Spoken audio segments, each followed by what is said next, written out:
and a very warm welcome to this special. As we get close to finding out who the 4 teams will be in the playoffs, there are a lot of good fast bowlers who've impressed us in this edition of the IPL.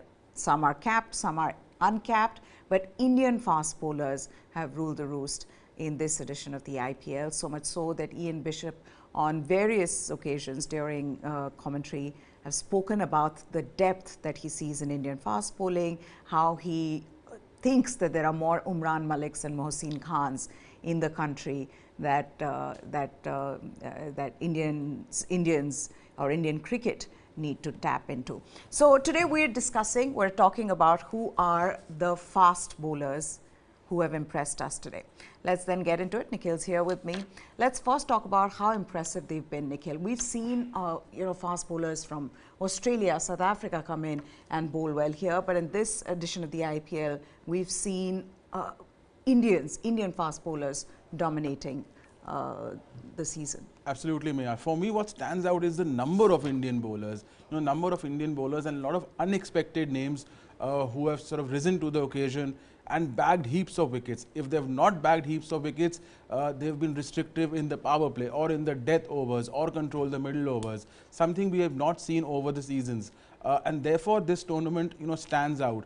Yes, Yuzvendra Chahal and Kuldeep Yadav might be sort of leading the wicket charts for spinners, but the number of Indian bowlers who have picked 15 plus wickets, this is a very interesting stat, is the highest this season, amongst any season, and the season is not yet over, which means there will be more Indian bowlers who will join that list. Some of the more famous overseas bowlers, Pat Cummins, some of the others haven't done as well, and some of the unknown Indian bowlers have stepped up. Also people like Andrik Nokia haven't done that well, then Khaleel Ahmed has stepped up. A lot of Indian bowlers have stepped up when the more famous counterparts, overseas counterparts haven't done well, and therefore this tournament stands apart. Given that the World T20 is in Australia, we have a World Cup next year in India, we have a great talent pool of Indian fast bowlers to choose from. That's right. Okay, so there you have it in the graphic. What you see is that there are now 8 Indian pacers in this season who've picked up 15 plus wickets, and that in itself is the best ever in the IPL. Previous highest was 6 Indian pacers on 3 occasions having picked up 15 plus wickets, and this will only get better because you have Prasidh Krishna, who is knocking on the door saying he's, I'm going to be in that list. He's already got 13 wickets so far and likely to finish with 15 plus. But that's how good Indian pacers have been, and to see that they've got the best bowling strike rate in this season. You just know that that Indian fast bowling is on the right track. Okay, then let's get to the specific bowlers. Who are some of the bowlers who have impressed us? Who are some of the bowlers who could be hoping that they are on that flight to Australia? We've got to first start with Khaleel Ahmed, and I'm saying this because of just how he's gone about his job and how important a role has he played for Delhi Capitals, especially in the absence of Andrik Nokia and Kagiso Rabada. Absolutely, and that is very important what you just said. In the absence of Andrik Nokia and Kagiso Rabada, Andrik Nokia was expected to be their #1 pacer.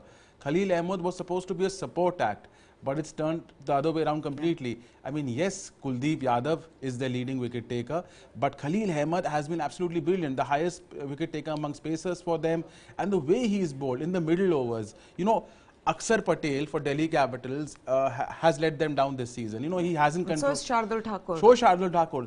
Harshal Patel essentially used to control the middle overs. He was the unsung hero last season, season before last. So what he's not done, Khaleel Ahmed has stepped up in the middle overs. 7 wickets and 54 balls in the middle overs is a stat that stands out for me for Khaleel. And again, raising his game, there's no Rabada for Nokia has been out of form. So the way Khaleel Ahmed has stepped into the shoes, absolutely brilliant for Khaleel, and also one of the candidates to be that left arm pacer for India, along with Natarajan, who we'll discuss later in the show. Absolutely, and also look at that. The thing that stands out is not just him taking 15 wickets, but that strike rate of 12, economy of 7.75, and like you said, controlling the middle overs. This has been phenomenal from somebody who, at the beginning of the tournament, not many would have expected this kind of performance from. You would have thought, okay, he's going to play the supporting role for Anrik Nokia, but he's in fact turned out to be their star performer. Okay, then let's move on to Avesh Khan from Lucknow Super Giants. He's been the Mr. Consistent for Lucknow Super Giants. Also, again, not just in power plays but in death overs as well. Highest wicket taker for Lucknow Super Giants. Again, 16 wickets in 10 matches, strike rate of 13.7, economy in power plays. That's again important here, that not only are you getting the wickets, but you're controlling the game so well earlier on. And that's probably one of the reasons why we've seen in this tournament, not a lot of teams have gotten off to big starts. Absolutely. You know, Avesh Khan has just continued his journey in the IPL. He was brilliant the season before last, and he's he's bowled brilliantly. Again, if you see the team, Lucknow Super Giants, they don't have any world-class fast bowler. So he is their main threat with the ball, and he has not let them down. So Avesh Khan, brilliant in the power play and death, as you mentioned. For me, the stat which stands out here is the 6 wickets in the power play at the economy of just 7.33. You know, when the fielding restrictions are up, he's not express pace. To have that economy rate is absolutely brilliant for Avesh Khan. So a very fine bowler, 3 for 19 in the decimation of KKR, a very crucial win for LSG. So that's, which gave them a high net run rate also. So, Avesh Khan, again, continuing where he left off in previous 2 seasons of the IPL. Okay, then let's talk about Mukesh Chaudhary, the young fast bowler who comes from Bhilwara, my hometown. So I was excited about him when he was chosen to bowl for Chennai Super Kings in the first game, and I was wondering whether he's going to be able to do well. So was everybody else.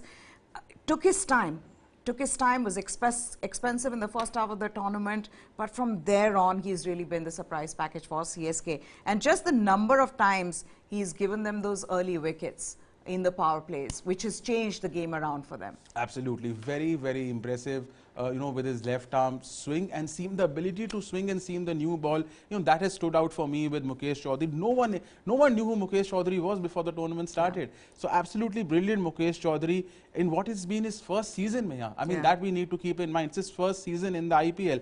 Now, 16 wickets overall, joint highest for CSK along with Bravo. But what stands out for me is the second stat here. If you see, 11 wickets of the opposition top 3, which is the highest in the tournament, which shows the quality of wickets he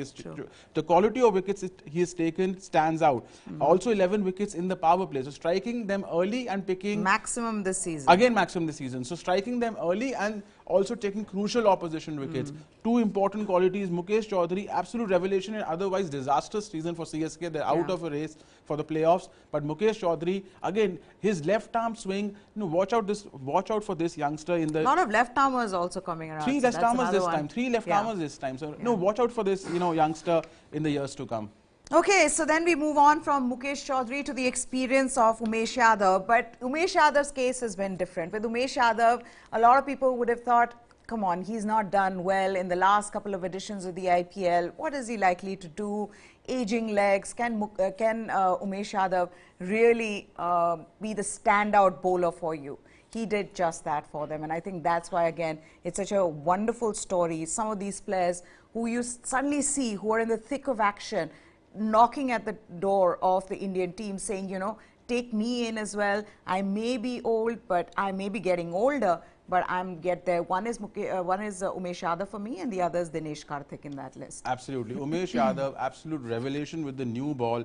For me, I think the best new ball bowler in the tournament. He started the tournament with a bang. Just his ability to pick wickets with the new ball, also not concede runs, which is a very rare quality for a bowler of his, he is a wicket taker. So for him not to concede runs, look at that economy rate of 6.44 in the power play overs. It's amongst the best in the tournament. Also, again, just like Mukesh Chaudhary, again 11 wickets of the opposition top 3. So the joint highest. So, picking up quality wickets in the power play, also not conceding runs in the first 6 overs.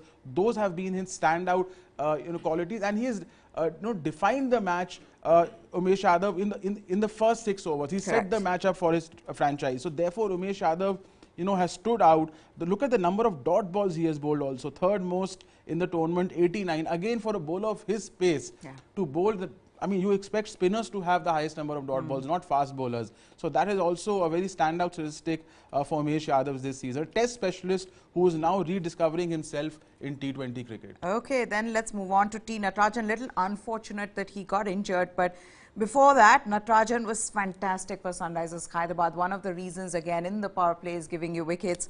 Also, just being able to control the match earlier on. Right. Yeah. With T. Natarajan, it's a wonderful story as well. Net bowler, goes to Australia. We saw what he did there, comes back and has been relentless with his bowling. Absolutely. You know, he started off in Australia when, you know, the big four pacers for India were all injured. That great series, that great win for India. And then he had a dip. He was out of the Indian team due to injury, etc. Now he's made a comeback when no one expected him to. The Yorkers are back, the variations in the death overs. Although he's been a touch expensive in the death overs, he's picked 8 wickets, which stands out. 8 wickets in the death overs. Again, very restrictive in the power play. Also, overall 17 wickets in 9 matches. You know, he's been brilliant for SRH. One of the main reasons why SRH had that stretch of 5 matches in a row when they won after losing the first 2 in the tournament was T. Natarajan. He was absolutely brilliant for them then. And his performance since then has gone down, and therefore SRH also lost 4 matches. They are playing today. Let's see what he does today. Okay, now let's talk about Harshal Patel. He was the highest wicket taker of IPL 2021. This season, he is the highest wicket taker when it comes to the Indian fast bowlers. So if you look at that, highest wicket taker there. Again, there have been matches, especially earlier on in the season, where you felt Harshal Patel not doing that well. You know, economy was still good, but he wasn't getting as many wickets. Correct. But he's come back strong. 18 wickets now, sitting at the top as maximum number of wickets by an Indian fast bowler. Absolutely. You know, 18 wickets, all economy rate is less than 8. The joint second most number of wickets in the death overs, where he's been brilliant with his variations. Also, if you see that economy rate in the death overs may of 9.46, it's not bad. I mean, given that, you know, usually teams score between 10 to 12 in the death overs. The 9.46 is actually very good in the death overs, the economy rate. Given also taken 8 wickets. Also the most dot balls bowled by a bowler in the IPL, 43. So Harshal Patel has been brilliant. His standout quality is his variations in the death overs. You know, leading wicket taker last season.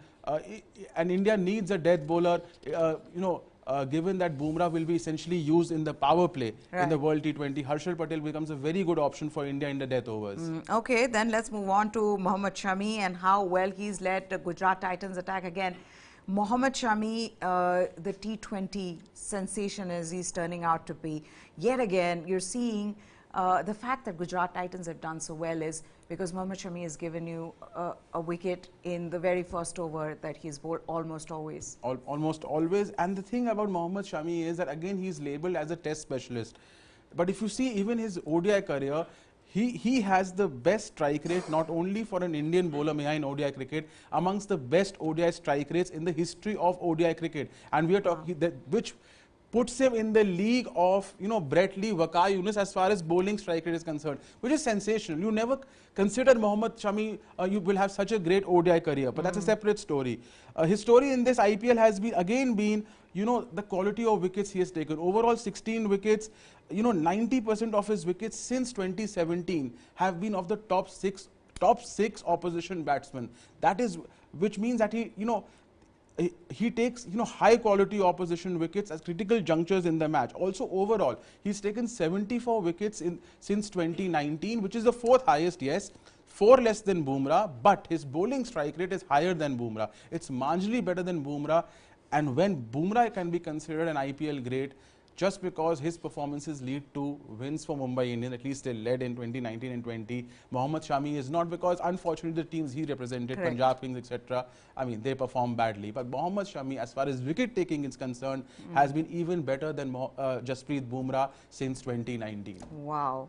Okay, with that, the other he's really the find of this tournament for a lot of us, and that is Umran Malik. Just express space. I mean, we were talking about Brett Lee, Waqar Younis, add Shoaib Akhtar to that list, At their peak, you saw Bretley Shoaib Akhtar bowling 157, 158, which is what Umran Malik is doing at the moment. Express pace, scary, broken all speed records.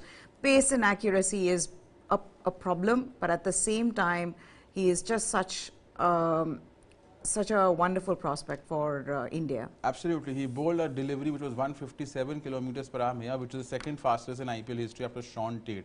Sean Tate was just 0.4 kilometers per hour, faster. 15 wickets. After he started the tournament on a disastrous note, we remember in every match he was going for above 10 runs per over, not picking any wickets, and people were already writing obituaries. But the way he's come back, the way he's taken one 5-wicket haul, one 4-wicket haul, and he has the ability with his pace to run through opposition lineups, which makes him a very dangerous proposition on helpful wickets, especially in Australia. Hard and bouncy, short of good length, he'll bowl there. I'm sure he'll be on the flight to Australia. 5 for 25 against the Titans, 4 for 28. If you have an average speed of above 148 kilometers per hour, which he does, you are a threat, anywhere in the world, on placid tracks in India, in Australia, South Africa, of course, and therefore he's special. There's never been an Indian bowler whose average speed has been as high as Umran Malik. Never. I mean, no one I can recall, not Srinath, not Srishant, not Zahir, no one. No Indian. No Absolutely, Indian ever. yeah. So he's perhaps the fastest Indian bowler ever. Can he sustain this? Can he stay At free least of from injuries? the time there were guns, speed guns to test it. I mean, we don't know before there that. were some bowlers in the 1930s, I mean, who didn't have speed guns, were very fast, but yes. Okay. So Umran Malik, a special talent, whether he can, continue with this, stay injury free, will be the key to his success in the future. Okay. Also special mention to Mohsin Khan in this. I think we both discussed this before the show began, as to who are some of the other bowlers who've done well. Mohsin Khan, very impressive in the way he's been bowling, and to see his economy is 5.19 in the tournament. That's stunning. That's incredible. They've It's got 10 wickets, stunning. but 5.19 the economy in a T20 format. It's gold, like absolutely stunning. He's been brilliant along with Arshdeep Singh. Yeah. Arshdeep Singh may not have picked wickets, but what, 7.21, something like that? 7.14, yeah. 7.14 economy rate in the death overs. I mean, that's like gold. 7.14 in the death overs is absolutely incredible for Arshdeep Singh. Absolutely brilliant Arshdeep Singh in the death overs, and he's done this before. I mean, so Arshdeep Singh, Mohsin Khan. I mean, look at the bench strength India has. Kuldeep Sen. Look at the bench strength India has in their fast bowling reserves now. Suddenly, there are so many bowlers. I mean, plethora of fast bowlers we have to choose from, and then we have Pulcha returning. So suddenly our bowling is looking very strong. And there are some injured. There's Deepak Chahar who's injured. Who got 15 plus crores in the IPL auctions. Bowling is looking great. Batting is a separate debate. For that, we need to have a longer debate, and that just takes me back then to Virat Kohli getting out yet again to a shot that we all were shocked by. He himself, though, had a very different reaction from what we've seen him react in earlier matches, but that one, he was just angry with himself to have gotten out in such a manner. What is happening with the batting? That's for another day, but hope you enjoyed this show.